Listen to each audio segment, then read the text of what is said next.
Assalamualaikum warahmatullahi wabarakatuh. Semoga selamat sejahtera bagi kita semua.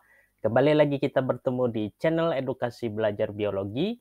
Belajar biologi, kenali diri, raih prestasi, wujudkan budi pekerti. Pada pertemuan kali ini, kita akan belajar tentang komponen kimia, penyusun sel, struktur, dan fungsi sel. Perhatikan gambar berikut ini. Tersusun dari apakah bawang merah tersebut? Bawang merah tersusun atas berbagai macam jaringan dan jaringan tersusun dari sel-sel. Demikian juga dengan tubuh kita yang tersusun dari kumpulan sel-sel. Nah, setelah memperhatikan gambar berikut ini, berilah pendapat kalian apa yang dimaksud dengan sel. Untuk mengetahui hal tersebut lebih jelas, mari kita belajar bersama-sama. Adapun tujuan pembelajaran kita pada pertemuan kali ini yang pertama menjelaskan komponen-komponen kimiawi penyusun sel, yang kedua mengidentifikasi berbagai organel yang menyusun sebuah sel, dan yang ketiga menjelaskan struktur dan fungsi organel-organel sel. Komponen penyusun kimia sel yang pertama itu ada karbohidrat. Terdiri dari unsur karbon, oksigen, dan hidrogen.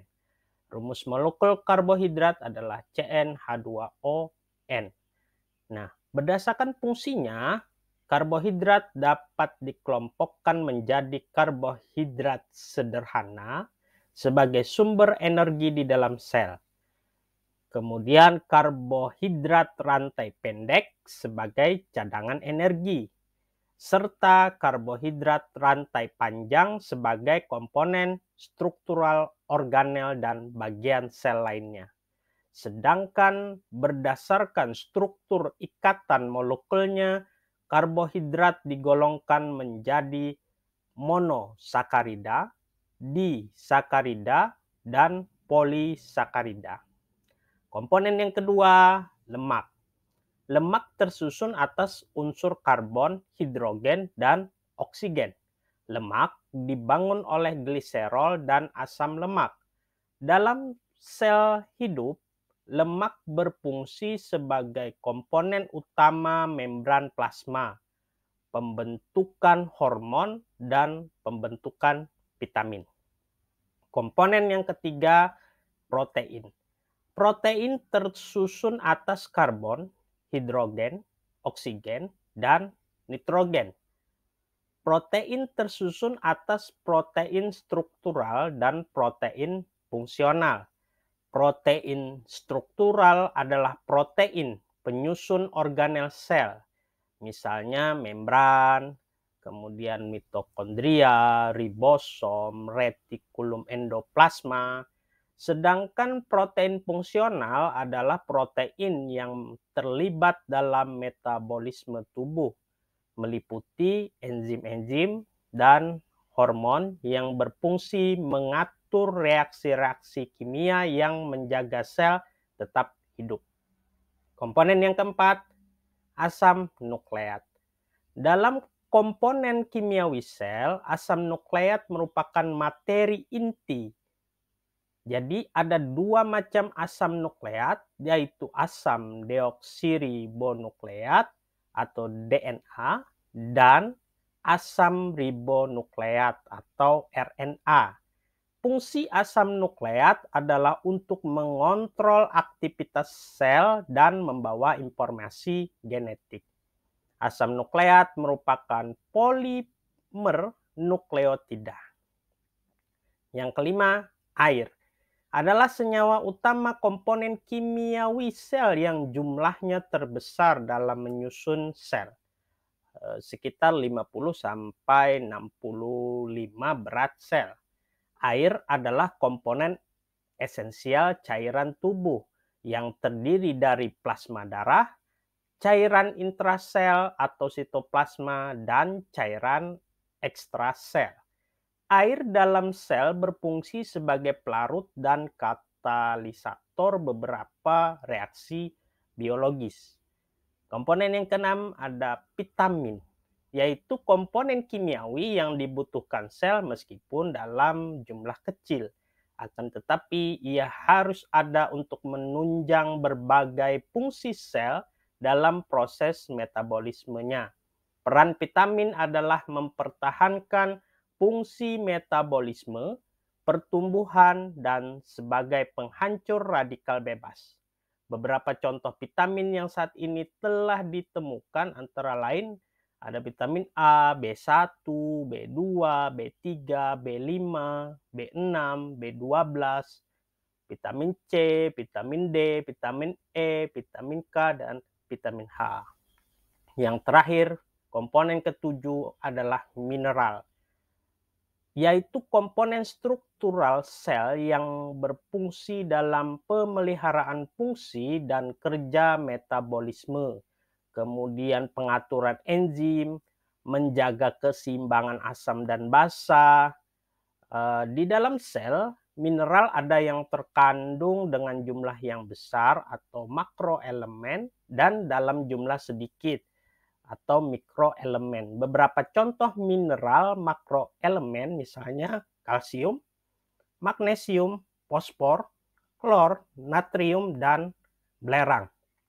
Sedangkan contoh mineral mikroelemen antara lain zat besi, yodium, seng, kobalt, fluorin, dan lain sebagainya. Berikut adalah organel-organel penyusun sebuah sel pada sel hewan. Bisa kalian perhatikan pada gambar berikut ini.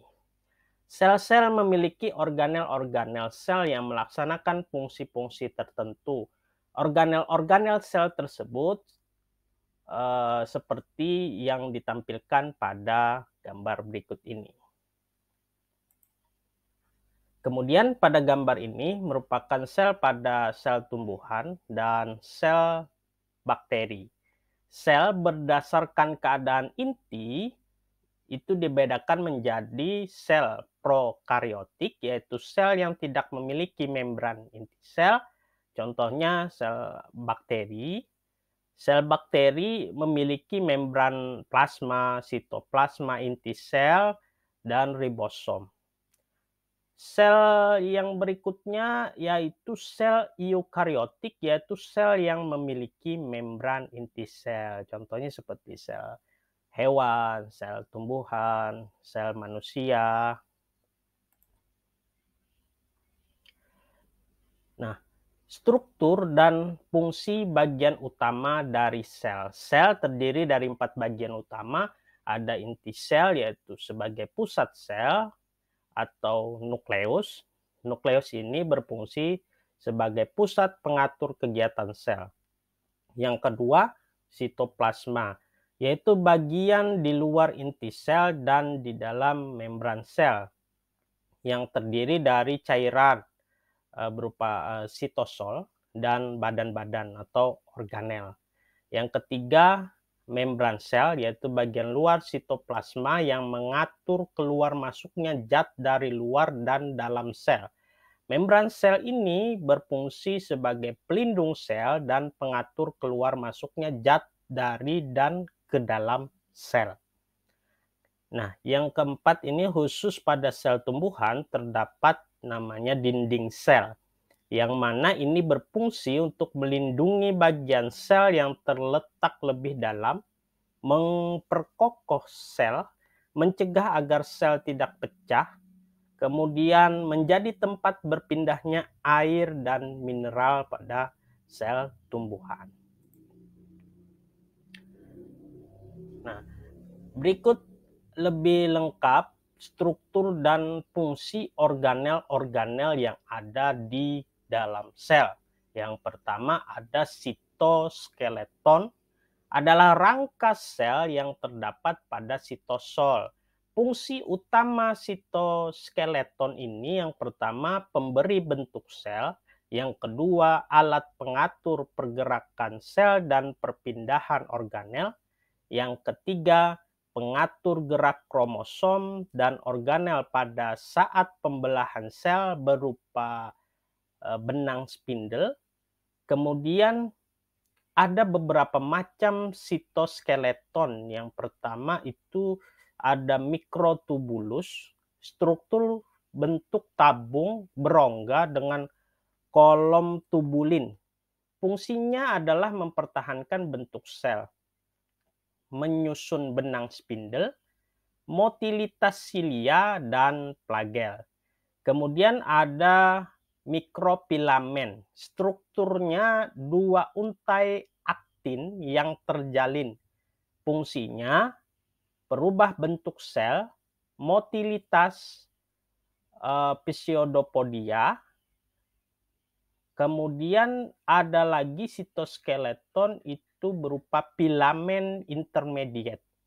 Strukturnya serabut yang menggulung. Fungsinya tempat berhubungnya nukleus dengan organel lainnya seperti pada gambar di slide ini. Yang kedua, retikulum endoplasma atau RE adalah penghubung membran inti, kemudian ribosom dan badan Golgi yang berbentuk kantung pipih yang memenuhi sebagian sitoplasma. Macam-macam retikulum endoplasma. Yang pertama ada RH, adalah RE yang tidak terdapat ribosom padanya.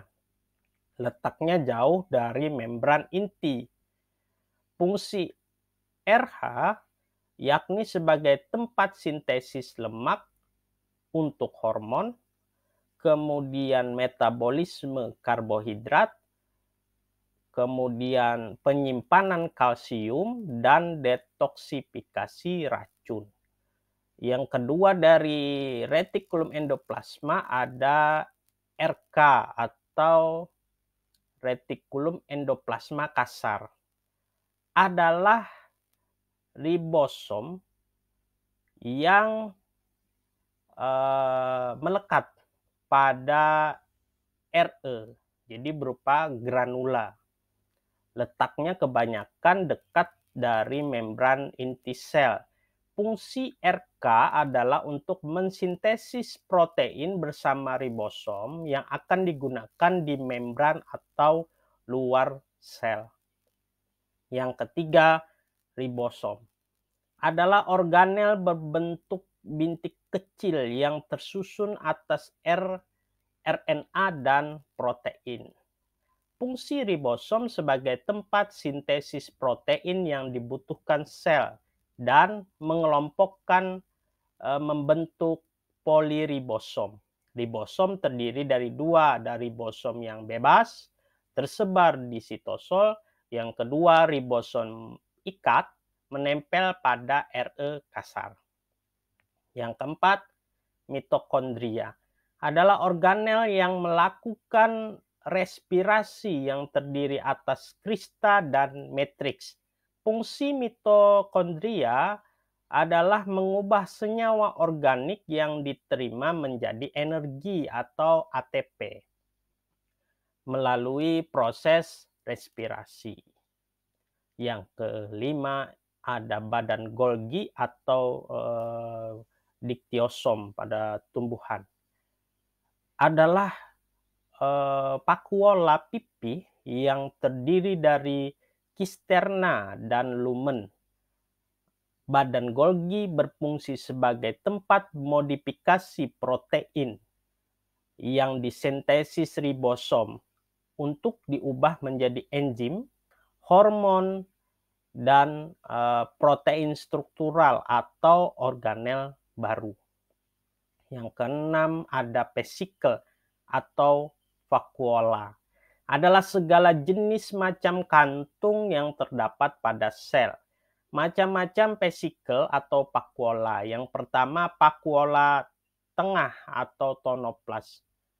Adalah vakuola yang mendominasi sel tumbuhan, yang dimana fungsinya adalah sebagai tempat penyimpanan makanan. Kemudian ada vakuola makanan, adalah vakuola yang berfungsi sebagai tempat pencernaan. Kemudian bisa juga penyimpanan dan pengedaran makanan. Yang ketiga, vakuola kontraktil atau vakuola berdenyut yang berfungsi sebagai osmoregulator. Yang berikutnya ada vesicle transport. Vesicle yang digunakan untuk transportasi antar sel, misalnya antara RE dengan badan Golgi. Kemudian ada organel-organel berbentuk kantung seperti lisosom, peroksisom, dan lain-lain. Berikutnya organel yang ketujuh, lisosom, adalah kantung yang berfungsi untuk mencerna makromolekul yang masuk ke dalam sel secara fagositosis dan hanya ditemukan pada sel hewan. Lisosom berisi enzim hidrolitik yang dapat mencerna karbohidrat, protein, lemak, dan lain-lain. Yang kedelapan ada sentrosom, adalah organel sel yang berperan dalam pembelahan sel, terdiri dari dua sentriol, di mana sentriol ini disusun oleh mikrotubulus yang berperan sebagai kutub-kutub pada pembelahan sel.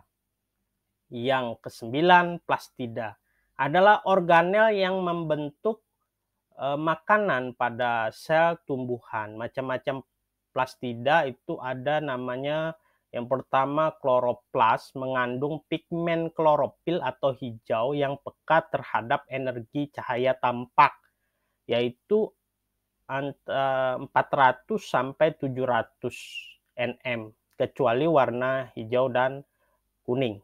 Berikutnya ada yang kedua kromoplas, mengandung pigmen selain klorofil seperti pikosianin warna merah dan biru, ada pukosantin coklat, kemudian pikoeritrin merah, karotin, jingga, dan santopil kuning. Kemudian plastida yang ketiga itu ada liokoplas. Ini tidak mengandung warna dan digunakan untuk menyimpan cadangan makanan. Terdiri dari amiloplas, menyimpan karbohidrat, ada proteoplas, ini menyimpan protein, dan elaioplas itu menyimpan lemak. Oke, baik, cukup sekian pembelajaran kita pada pertemuan kali ini. Semoga bermanfaat. Jangan lupa untuk di-subscribe, like, comment, share, dan aktifkan loncengnya agar kalian tidak ketinggalan video pembelajaran selanjutnya. Terima kasih. Wassalamualaikum warahmatullahi wabarakatuh. Salam biologi.